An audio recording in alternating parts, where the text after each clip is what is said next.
नमस्कार दोस्तों, आज मैं आप लोगों के लिए फिर से अपना नेक्स्ट वीडियो लेके आई हूँ। इससे पहले मैंने 3 वीडियो आप लोगों के लिए अपलोड कर चुकी हूँ, जो कि ज्योग्राफी सब्जेक्ट से ही अचानक और देशांतर चैप्टर से है। अगर आप लोगों ने सब्सक्राइब नहीं किया है तो आप उसको सब्सक्राइब कर लो। और मेरा चौथा वीडियो है वो मैंने अपने ज्योग्राफी में जो भी मैं आप लोगों को बताने वाली हूँ, जो भी चैप्टर्स वो मैंने बताया है आप लोगों को। और जो अभी मैं ज्योग्राफी सब्जेक्ट बता रही हूँ, और जैसा कि आप लोगों को भी पता है कि एग्जाम का डेट आ चुका है, सीटेट एग्जाम का। तो अभी डेट जो आया है, अगर उस डेट को अगर लेके चलते हैं तो आप लोगों के पास टाइम बहुत कम है और सीखना बहुत कुछ ज्यादा है। सीटेट एग्जाम के लिए आप लोगों को पढ़ना भी है। आप लोग सिर्फ ये सोचोगे कि प्रीवियस क्वेश्चन हम सॉल्व कर लेंगे और प्रीवियस क्वेश्चन करके चले जाएंगे तो हम क्वेश्चन को सॉल्व करके आ सकते हैं, तो ऐसा नहीं है। प्रीवियस क्वेश्चन का क्या है कि 1 साल 2 साल या गैप करके इस तरह से 1-2 क्वेश्चन रिपीट हो जाते हैं, लेकिन सारे क्वेश्चन तो रिपीट नहीं होते हैं। चलो आप लोग प्रीवियस क्वेश्चन कर भी लिए तो 1-2 क्वेश्चन आप लोग सॉल्व करके आ जाओगे प्रीवियस क्वेश्चन से अगर मैच कर गया तो। लेकिन आप लोग प्रीवियस क्वेश्चंस और ये सब जो मेन टॉपिक है या फिर बुक्स में भी दिए रहते हैं बहुत सारे डिटेल में, जो मैं आप लोगों को कंटेंट बताऊंगी जो भी अपने चैप्टर से, वो बुक से भी थोड़े हटके हैं और वो इम्पोर्टेंट है बहुत ज्यादा। और इसलिए मैं बोल रही हूँ कि प्रीवियस क्वेश्चन भी मैं भी सॉल्व कराऊंगी। जब एग्जाम का डेट अगर लगेगा कि एग्जाम हो रहा है 5 जुलाई को, तो मैं आप लोगों को प्रीवियस क्वेश्चन भी सॉल्व कराऊंगी। और मैंने जो अपने चैप्टर के हिसाब से, जैसे हिस्ट्री से ज्योग्राफी का जो भी मेरे इंपॉर्टेंट क्वेश्चंस हैं, जो भी टॉपिक्स हैं, वो सब मैं आप लोगों को नोट्स कराऊंगी। तो वो तो मैं एग्जाम के टाइम पे ये सब करूंगी। अभी जितना भी कवर हो पाता है चैप्टर, वो आप लोग जरूर पढ़ो, क्योंकि सीटेट एग्जाम में पूरे पढ़ के जाओगे तभी आप लोग अधिक मार्क्स ला पाओगे, स्कोर आप लोगों का अधिक बनेगा, या फिर आप लोग क्वालिफाई कर पाओगे। क्वालिफाई करने के लिए प्रीवियस क्वेश्चन से 1-2 क्वेश्चन समझ लो मैच कर गए, या फिर आप लोगों को आ रहा हो, लेकिन आप लोगों को डीपली पढ़ना बहुत ही जरूरी है सीटेट के लिए। तो आप लोग वो सब चीजों पे डिपेंड रहो। मैं ऐसा नहीं बोल रही हूँ कि मत रहो, लेकिन आप लोगों को चैप्टर को विस्तार तक पढ़ना ही पड़ेगा सीटेट के लिए। सीटेट के लिए और टाइमिंग भी आप लोगों के पास बहुत कम है, तो तैयारी अभी से शुरू कर दें। और मेरे चैनल को अगर आप लोगों ने सब्सक्राइब नहीं किया है तो आप लोग सब्सक्राइब भी कर लो। तो चलिए आइए आते हैं आज हम लोग क्या पढ़ना है, आज मैं आप लोगों को बताती हूँ। आज मैं आप लोगों के लिए भूगोल सब्जेक्ट से ही पृथ्वी की गतियां 2 प्रकार की होती है, घूर्णन और परिक्रमण। तो इसके बारे में आज हम आप लोगों को बताएंगे कि घूर्णन और परिक्रमण क्या होता है। इससे ये जो चैप्टर है हमारा रोटेशन और रिवॉल्यूशन, इससे भी क्वेश्चन बहुत आ चुके हैं, ठीक है। तो जरूरी नहीं कि जो क्वेश्चन आ चुके हैं इस चैप्टर से वही क्वेश्चन फिर से आए, नहीं। इस चैप्टर से दूसरा टॉपिक पे दूसरा क्वेश्चन भी आ सकता है। इसलिए चैप्टर की डिटेल तक पढ़ना बहुत ही जरूरी होता है कि क्वेश्चन कहाँ से पूछा जा सकता है कोई भी नहीं जानता। इसीलिए चैप्टर के एकदम डिटेल तक आप पढ़ो, जो मैं आप लोगों को बता रही हूँ। तो और बाकी जो क्वेश्चन पूछे गए हैं वो तो इम्पोर्टेंट होते ही हैं, उन पे तो ध्यान देना ही है। तो आज बात करेंगे घूर्णन और परिक्रमण की। तो पहले रोटेशन पृथ्वी की गति है। आइए उसको हम क्या बोलते हैं मैं आप लोगों को बताती हूँ। यहाँ पे मैंने जो भी डिफाइन किया है रोटेशन को, वहां पे मैंने लिख दिया है ताकि समय कम लगे लिखने में समय जाएगा तो समय भी लंबा खींचेगा, ताकि इसलिए मैंने लिख दिया। अगर आप लोगों को ये नोटबुक में नोट करना है तो आप लोग नोट भी कर सकते हो, बाकी मैं आप लोगों को समझा देती हूँ। पृथ्वी को अपने अक्ष पर घूमने की गति को रोटेशन कहते हैं, यानी घूर्णन गति कहते हैं। 24 घंटे का समय लगता है, दिन रात इसी गति के कारण होती है। हाँ, तो बिल्कुल ये सही है कि पृथ्वी जब अपने अक्ष पे गोल घूमती है तो वो उसको हम घूर्णन गति बोलते हैं। उस घूर्णन गति को करने में, यानी घूर्णन गति जब पृथ्वी करती है तो उसको 24 घंटे का समय लगता है, और इस घूर्णन गति के कारण ही दिन और रात में परिवर्तन होता है, यानी दिन और रात होता है।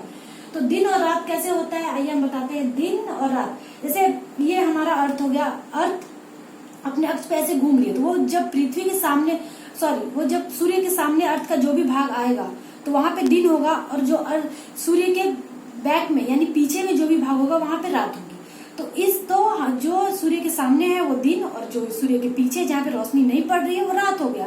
तो घूर्णन गति के कारण ही दिन और रात होता है, और घूर्णन गति करने में 24 घंटे का समय लगता है। ये 2 पॉइंट बहुत इंपॉर्टेंट है, इसको नोट कर लीजिएगा। और घूर्णन गति जब होती है तो पृथ्वी अपने अक्ष पे घूमता है, यानी अपनी अक्ष है तो पृथ्वी इस तरह से घूमता है और उसको 24 घंटे का समय लगता है।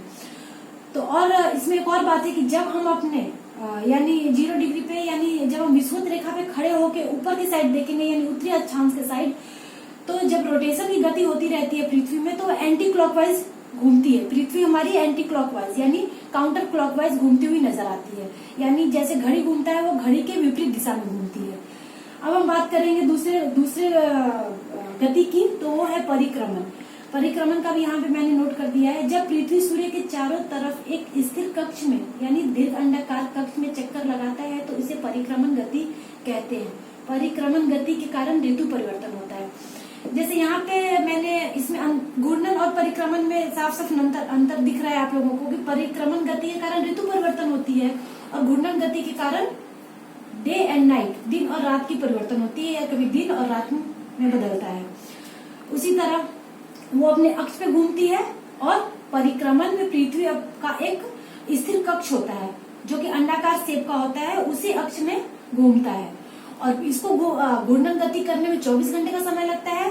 और परिक्रमण को पृथ्वी जब अपने अक्ष पे अंडाकार अक्ष पे दीर्घ अंडाकार अक्ष पे घूमती है एक स्थिर कक्ष पे, तो उसको घूमने में 365 दिन 5 घंटे और 48 मिनट और 41 या 42 सेकेंड इस तरह से लगता है। तो जो हमारे 365 दिन के बाद जो 5 घंटे और 48 मिनट और 41 या 42 सेकेंड इस तरह से जो भी बनता है, इसको हम एप्रोक्स 6 घंटे मान लेते हैं। तो यही 6 घंटे जो होता है एप्रोक्स जो हम 6 घंटे मानते हैं, तो यही 6 घंटे मिलके 4 साल में एक दिन एक्स्ट्रा हो जाता है। यानी ऐसे तो हमारा साल 365 दिन का गिना जाता है, लेकिन ये घंटे जब 4 साल में मिलते हैं तो 6 घंटे मान के चलते हैं इनको एप्रोक्स मान के, और ये 6 घंटे 4 साल में 24 घंटे बनते हैं और जिससे एक दिन बढ़ जाता है जो कि लीप ईयर कहलाता है। यानी 4 साल पे 366 डेज का होता है जो लीप ईयर कहलाता है, और जिसमें फरवरी का महीना 29 का होता है। और बाकी 100 साल पे जैसे हम 6 घंटे को जैसे 5 घंटे 48 मिनट और 41 सेकंड को 6 घंटे अप्रोक्स मान के चले हैं, उसी अप्रोक्स को मान के चलने पे एक दिन का समय हमारा घट भी जाता है। तो हमारे 100 साल में लीप ईयर एक साल नहीं आता है। जैसे 2000 हमारा लीप ईयर नहीं था, 100 साल में 2000 हमारा आया था, वो हमारा लीप ईयर नहीं था।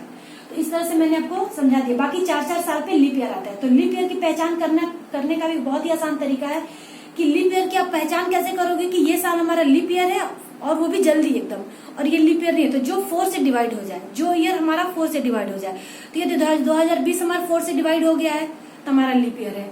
2016 हमारा 4 से डिवाइड हो गया है तो हमारा लीप ईयर है। इसके बाद हमारा 2024 आएगा तो हमारा लीप ईयर आएगा। इस तरह से करके लीप ईयर की पहचान होती है कि जो 4 से डिवाइड हो जाए। तो यहाँ तक तो आप समझ गए। और यहाँ पे मैंने आपको ड्रॉ करके भी दिखा दिया है कि परिक्रमण का ऐसे दिया हुआ है ना कि अपने स्थिर कक्ष में यानी दीर्घ अंडाकार कक्ष में चक्कर लगाता है। तो यहाँ पे मैंने उसका स्थिर जो कक्ष है वो भी आपको समझाने के लिए मैंने बना दिया है कि सपोज इट कि उसका अंडाकार कक्ष है जो एक एकदम स्थिर पाथ है उसका, और ये सन है, ये हमारा सन है, और ये हमारी पृथ्वी अपने पाथ पे इस तरह से घूम रही है अपने स्थिर कक्ष पे, जो कि ओवल शेप में या अंडाकार शेप में होता है।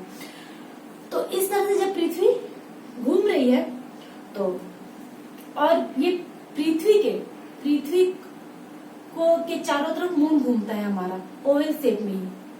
लेकिन अभी हम मून की बात नहीं करेंगे, जब हम अपने सौरमंडल के पे आएंगे चैप्टर पे तब हम मून की बात करेंगे, लेकिन अभी हम अर्थ और सन की बात कर रहे हैं। तो इस तरह से और इस तरह से घूमती है, और घूमने का समय भी बता दिया कि ये सन का एक चक्कर लगाने में कितने दिन, कितने घंटे और कितने मिनट का समय लगता है, और उस समय को अप्रोक्स मान के चलते हैं तो लीप ईयर आता है। ये सब कुछ मैंने आपको बता दिया है। तो और एक बात और है कि जब ये हमारा सन है और ये हमारी पृथ्वी है, तो यहाँ का डिस्टेंस देखिए इस तरह से, ये हमारी पृथ्वी का डिस्टेंस है। तो ये जब रोटेट हो इस तरह से जब घूम रही है पृथ्वी, तो यहाँ का डिस्टेंस ज्यादा है। लेकिन जब पृथ्वी हमारी घूमते घूमते यहाँ पे पहुंचेगी तो ये यहाँ पे कम, यहाँ का डिस्टेंस सूर्य से और पृथ्वी से सूर्य का डिस्टेंस कम हो जाएगा। तो इस वजह से यहाँ पे पृथ्वी के घूमने की गति तेज हो जाएगी, क्योंकि यहाँ पे एकदम सूर्य के थोड़ा नजदीक आ जाएगा तो गुरुत्वाकर्षण जो बल है वो पृथ्वी को ज्यादा अट्रैक्ट करेगी, तो उसकी परिक्रमण की जो गति है वो यहाँ तेज हो जाएगी। तो ये डिस्टेंस की वजह से होता है। और एक बात है कि यहाँ पे मैंने एक और पॉइंट नोट कराया है, उसके बारे में भी मैं बताऊंगी तो इस तरह से, और इसका जो परिक्रमण का जो डायरेक्शन होता है पृथ्वी का, जैसे मैंने घूर्णन का बताया था कि वो एंटी क्लॉकवाइज होता है, यानी काउंटर क्लॉकवाइज, ये भी काउंटर क्लॉकवाइज ही घूमता है। परिक्रमण की जो गति होती है वो काउंटर क्लॉकवाइज ही होती है। तो यहाँ तक तो आप लोग को समझ आ गया, बहुत सारा क्वेश्चन भी आप लोग को मिल गए हैं। अब मैं एक और, ये इंपॉर्टेंट टॉपिक है, मैं आपको बात करती हूँ कक्षीय समतल का। पृथ्वी अपने अक्ष यानी अपने समतल से 66.5 डिग्री का कोण बनाता है, यानी 23.5 डिग्री अपने अक्ष पर झुकी हुई है। तो इस तरह से ये देखिए, मैंने पहले भी बताया है कि पृथ्वी अपने कक्ष समतल से 66.5 डिग्री का कोण बनाती है और अपने अक्ष से 23.5 डिग्री झुकी हुई है। अपने अक्षांश और देशांतर चैप्टर्स को मैंने बताया। यहाँ पे मैं और भी आप लोगों को बताती हूँ। यहाँ पे कोण बनाने की बात हो रही है, तो मैं आप लोगों को कोण बना के बताती हूँ। सपोज डेट कि ये हमारा सन है, ये सन का कक्षीय समतल है, और इस तरह से ये हमारे पृथ्वी का एक्सिस जो कि कक्ष है घूमने का। तो ये बोला गया है कि पृथ्वी अपने अक्ष से 23.5 डिग्री का, इस तरह से सपोज कि 23.5 डिग्री का कोण बना दिया है। ये 23.5 डिग्री का कोण बना दिया है। ये 23.5 डिग्री का कोण बनाने के झुके होने की वजह से अपने कक्ष समतल से 66.5 डिग्री का कोण बनता है। और ये अपने पृथ्वी जो है अपने अक्ष से 23.5 डिग्री झुकी हुई है और अपने कक्ष समतल से 66.5 डिग्री का कोण बनाती है। इस वजह से ऋतु परिवर्तन होता है हमारे अर्थ पे, जो हमारी अर्थ है उस पे ऋतु परिवर्तन इसी वजह से होता है। अगर ये हमारी पृथ्वी 23.5 डिग्री नहीं झुकी होती, एकदम ऐसे सीधी में होती, तो हमारे पृथ्वी पे कोई ऋतु परिवर्तन नहीं होता। लेकिन जो हमारे पृथ्वी है वो 23.5 डिग्री झुकी हुई है, इस वजह से ऋतु परिवर्तन होता है।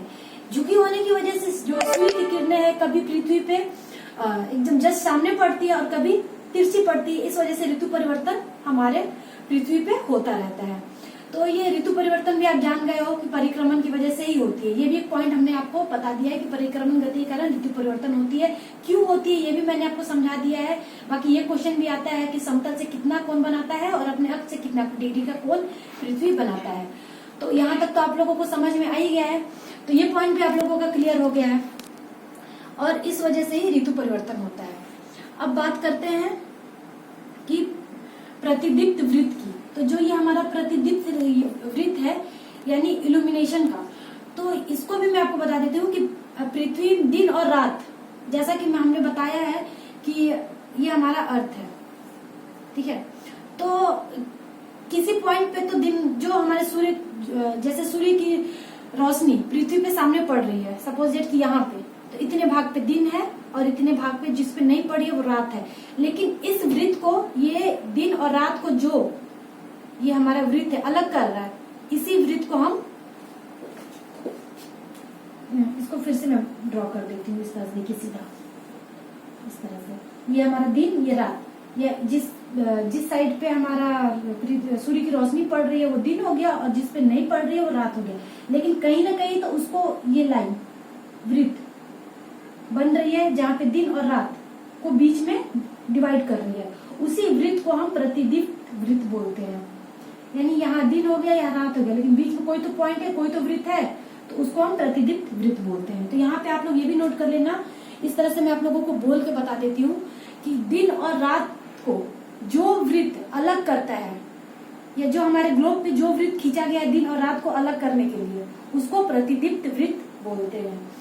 और बात करेंगे हम फिर एक कि जब पृथ्वी सूर्य के चारों ओर चक्कर लगाती है तो कर्क रेखा से मकर रेखा तक सूर्य की सीधी किरणें साल में एक बार ही इन स्थानों पर सिर के ऊपर आती है। यानी साल में एक बार कर्क रेखा पर और एक बार मकर रेखा पर सूर्य की किरणें सीधी पड़ती है। जैसा कि मैंने पहले के वीडियो में भी, आई थिंक अपने सेकंड या थर्ड वीडियो में मैंने आप लोगों को बताया है कि, यहाँ पे बता देती हूँ मैं। सपोज डेट ये हमारा अर्थ हो गया है, तो ये हमारा विषुवत रेखा 0 डिग्री पे, ये हमारा कर्क रेखा दक्षिण के साइड, सॉरी ये मकर रेखा, तो ये हमारा मकर रेखा, ठीक है। और ये हमारी विषुवत रेखा, और जो हमारे उत्तर के साइड में 23.5 डिग्री से होकर गुजरती है वो कर्क रेखा, यानी tropic of Cancer, tropic of Capricorn और ये इक्वेटर। तो ये तीनों हो गया हमारा। तो इस पे भी एक जो अभी मैंने आपको बताया कि कर्क रेखा से मकर रेखा तक सूर्य की किरणें सीधी किरणें साल में एक बार ही पड़ती है। यानी इसका भी एक कंडीशन कि जब सूर्य की किरणें साल में एक बार यानी 21 जून को, इसका डेट आप लोगों को मैंने पहले नोट करा चुकी हूँ मैं, 21 जून को सूर्य की किरणें कर्क रेखा पे एकदम लंबवत पड़ती है यानी सीधी पड़ती है, तो उस दिन बड़ा और रात छोटा होता है। तो इस वजह से दिन बड़ी और रातें छोटी होती है, क्योंकि सूर्य की किरणें कर्क रेखा पे साल में एक बार सीधी पड़ती है। और इस स्थिति को उत्तरी आयनांत भी बोलते हैं। ये भी एक क्वेश्चन पूछा जाता है कि जो 21 दिन को सूर्य की किरणें जब कर्क रेखा पे लंबवत पड़ती है तो दिन बड़ा और रातें छोटी होती है, तो इस स्थिति को क्या बोलते हैं? बिकॉज ये उत्तर के साइड है ना, हमारे नॉर्थ के साइड, तो इस वजह से इसको उत्तरी अयनांत भी बोलते हैं। इस तरह से भी आप नाम याद रख सकते हो। इस स्थिति को उत्तरी अयनांत बोलते हैं। 0 डिग्री पे हमारा जो कि सूर्य की किरणें जब सीधी पड़ती है तो यहाँ पे दिन और रात बराबर होती है। इसका भी डेट दिया गया है 23 सितंबर और 21 मार्च। ये साल में 2 बार इस विषुवत रेखा पे सूर्य की किरणें सीधी पड़ती है, और जब इस पे सीधी पड़ती है तो यहाँ पे दिन और रात बराबर होता है। इस वजह से इस स्थिति को विषुव बोलते हैं। विषुवत रेखा और विषुव मैच कर रहा है, तो आप लोग ये जान लेना कि इसको विषुव बोलते हैं इस स्थिति को। लेकिन यहाँ पे दिन और रात बराबर होता है, उस स्थिति को विषुव बोलते हैं। इस तरह से भी क्वेश्चन आ सकता है। अब हम बात करते हैं अपने मकर रेखा की यानी ट्रॉपिक ऑफ कैप्रिकॉर्न की। तो यहाँ पे 22 दिसंबर को सूर्य की किरणें एकदम सीधी पड़ती है, जिस वजह से दिन बड़ा और रातें छोटी होती है, और इसके इस स्थिति को दक्षिणी आयनांत बोलते हैं। ठीक है, तो यहाँ पे दक्षिणी आयनांत और यहाँ पे उत्तरी आयनांत। तो इस तरह से आप लोग इसको याद कर लेना। ये डेट पूछा जाता है 21 जून को उत्तरी आयनांत की स्थिति, दिन बड़ी रात छोटी कर्क रेखा पे विषुवत रेखा पे 23 सितंबर एंड 21 मार्च 2 बार साल में दिन और रात बराबर होता है। इस स्थिति को विषुव बोलते हैं। और मकर रेखा पे यानी 22 दिसंबर को सूर्य की सीधी किरणें पड़ने की वजह से दिन बड़ी और रातें छोटी होती है। इस स्थिति को दक्षिणी आयनांत बोलते हैं। तो यहाँ तक तो सब कुछ टॉपिक क्लियर हो गया आप लोगों का। इसमें बहुत सारे इंपॉर्टेंट क्वेश्चन भी आप लोगों को मिल गए हैं। उसके बाद हम बात करेंगे, एक और 2 इंपॉर्टेंट नोट्स है, आप लोग नोट कर लो। उपसौर और अपसौर की स्थिति में आप लोगों को बताती हूँ। ये भी एक नोट करने की बात है कि 4 जुलाई को, यहाँ पे मैं नोट कर देती हूँ, आप लोग देख लो। 4 जुलाई को उपसौर की स्थिति क्यों होती है? 4 जुलाई को उपसौर की स्थिति बोलते हैं क्योंकि उस दिन 4 जुलाई को पृथ्वी हमारे सूर्य से दूरी, पृथ्वी और सूर्य की दूरी ज्यादा होती है उस दिन पे। यानी हमारी पृथ्वी सूर्य से दूर चली जाती है, तो इस वजह से उसको उपसौर की स्थिति बोलते हैं। और हमारा दूसरा है 3 जनवरी। ये 3 जनवरी को अपसौर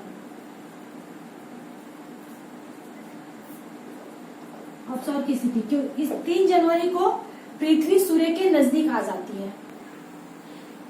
तो यहाँ पे हो गया ना, 3 जनवरी को पृथ्वी सूर्य से एकदम नजदीक आती है, तो उसको अपसौर की स्थिति कहते हैं। और 4 जुलाई को अपसौर की स्थिति कहते हैं। एक तो उपसौर की स्थिति कहते हैं।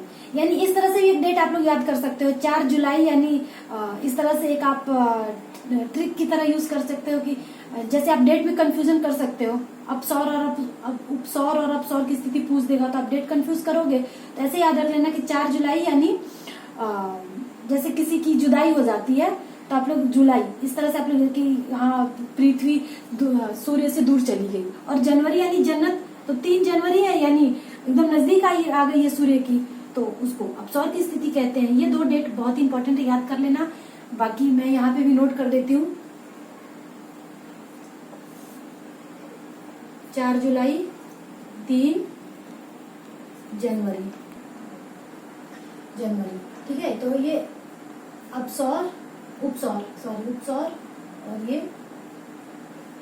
अपसौर, तो ये डेट आप याद कर लो, इम्पोर्टेंट है। यहाँ पे मैंने बता दिया, इसी के अकॉर्डिंग ये भी बताई हूँ मैं, ये दूर और नजदीक है, ये डेट भी है सौर की स्थिति, अपसौर की स्थिति।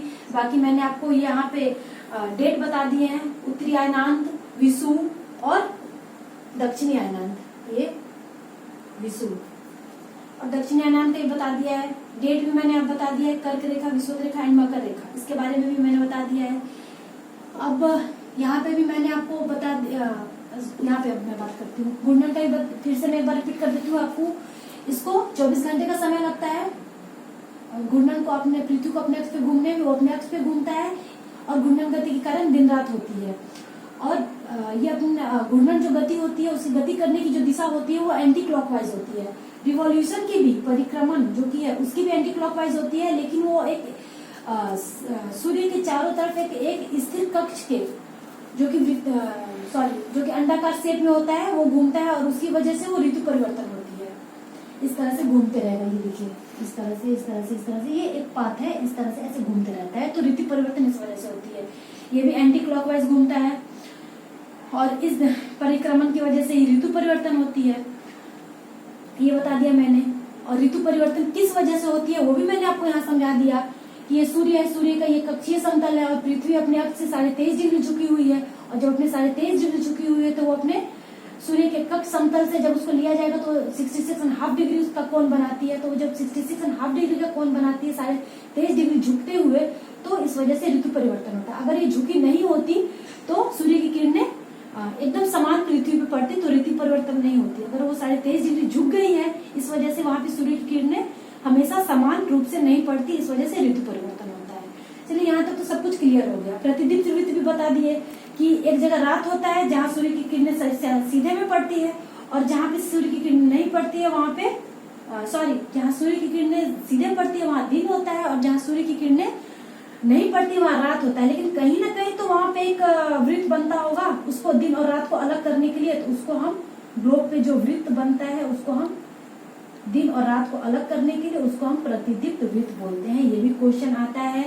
और 24 घंटे का समय लगता है। ये सब क्वेश्चन आते हैं, इसमें से आपको बहुत सारे इंपॉर्टेंट क्वेश्चन मिल गए हैं। तो चलो अभी आप लोग तो पृथ्वी की गतियों में दो गति आप लोग पढ़ चुके हो, घूर्णन और परिक्रमण, जिसके बारे में बहुत ही डिटेल में मैंने बता दिया है। जितना इम्पोर्टेंट है मैंने सब कुछ बता दिया है। तो बट आप लोग ये वीडियो बहुत ही मतलब अच्छे से देखें, सीखें, और बहुत ही सीखने वाला इसमें है, मतलब टॉपिक्स हैं। मैंने सब कुछ इंक्लूड कर दिया है, इसमें कुछ भी मैंने नहीं छोड़ा है जो सीटेट में आ सकता है। तो यहाँ पे और इसके बाद मैं ये सोच रही हूँ कि अपना जो नेक्स्ट वीडियो लेके आऊँ वो हिस्ट्री सब्जेक्ट से लेके आऊँ। तो हिस्ट्री के लिए भी मैं आप लोगों को बताऊंगी, क्योंकि एग्जाम का डेट अगर लेके चलते हैं तो वो ज्यादा दिन है नहीं, तो मैं हिस्ट्री को भी और सिविक्स को भी कवर करना चाह रही हूँ, तो इसलिए मैं बताऊंगी नेक्स्ट अपने वीडियो में। तब तक से लिए आप लोग इतना सीखो, और मेरे चैनल को सब्सक्राइब नहीं किया हो तो सब्सक्राइब कर दो। और मैंने इसके लास्ट वीडियो में आप लोगों से एक क्वेश्चन पूछा था, उस क्वेश्चन को भी मैं सॉल्व करके आप लोगों को दिखा देती हूँ, बता देती हूँ कि वो क्वेश्चन कैसे सॉल्व किया जाता है। वो क्वेश्चन भी आया हुआ है, क्वेश्चन है।